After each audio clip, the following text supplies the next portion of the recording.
Silvassa news line, आवाज आपकी, खबर आपकी। देश के विकास की दिशा में बड़ा कदम, संतुलित सोच के साथ पेश हुआ बजट 2026-27, मजबूत अर्थव्यवस्था की ओर भारत। इस विषय पर रामदास आठवले की पार्टी के प्रदेश अध्यक्ष दीप शाह ने मीडिया के समक्ष रखी अपनी बातों को।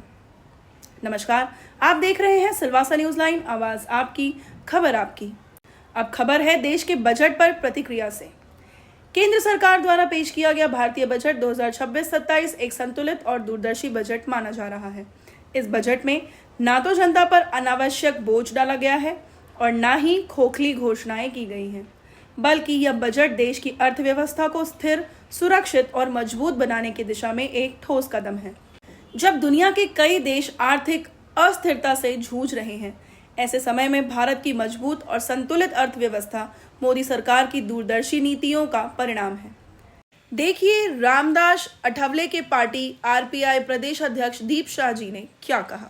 જે સરકારે જે ભારતીય જનતા પાર્ટી ની સરકાર છે આપણા દેશમાં, તો જે આજે બજેટ સ્લેબનું જે સરકારે જે નવું બજેટ પેશ કર્યું એ ખરેખર એક બહુ સરાહનીય બજેટ પેશ કર્યું છે ગવર્મેન્ટે આપણી, અને એમાં ઘણા બધા મુદ્દા છે આ બજેટની અંદર.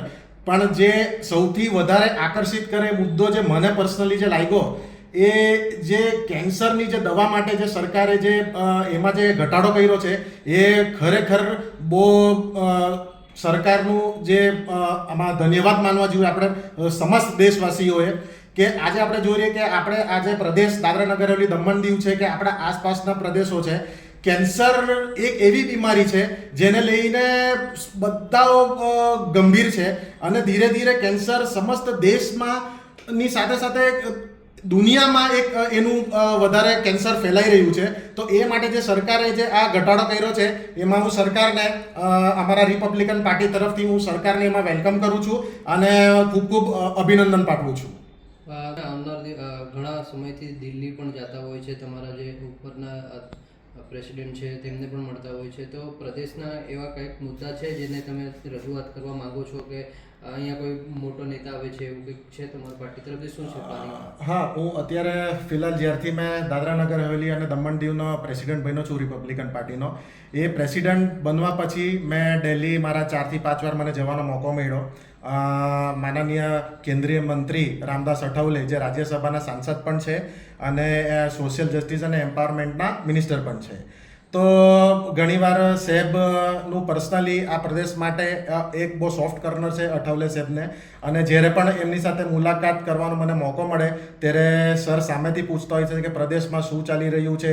અહીંયા તમે જોઈ શકો તો આજે અહીંયા દાદરા નગર હવેલી દમણ દીવ જે શાસન પ્રશાસન છે એ ખરેખર એમનું જે કાર્યાલય છે આ એડમિનિસ્ટ્રેશનનું જે અહીંયાના લોકો પ્રતિ એ ખરેખર બહુ એમને અભિનંદન પાઠવવું જોઈએ આપણે, કેમ કે આજે તમે જુઓ આપણા પ્રદેશમાં આજે નમો મેડિકલ કોલેજ બની છે, પછી આટલી મોટી નમો હોસ્પિટલ બની છે. જ્યારે આપણા નાના પ્રદેશમાં કોઈ બી આજે તમે ઇતિહાસ પછાડનો ઇતિહાસ તમે જોઈ લો કે કોઈ પ્રધાનમંત્રી આટલા નાના પ્રદેશમાં વારંવાર એમની વિઝિટ થતી હોય એ બહુ ઓછું જોવા મળે છે.